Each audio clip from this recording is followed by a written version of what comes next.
early in the morning, a small Italian motorboat is on patrol. A battleship is sighted. The Austrian flagship St. Stephen. A crew asleep.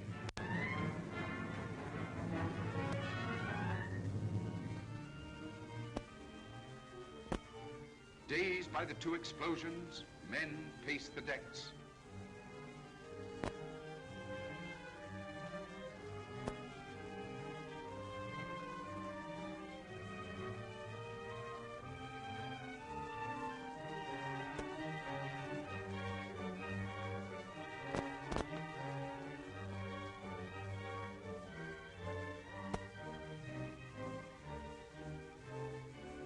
They stand by, waiting for the order to abandon ship.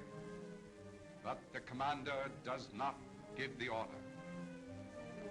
Men may die, but they will not give up their ship.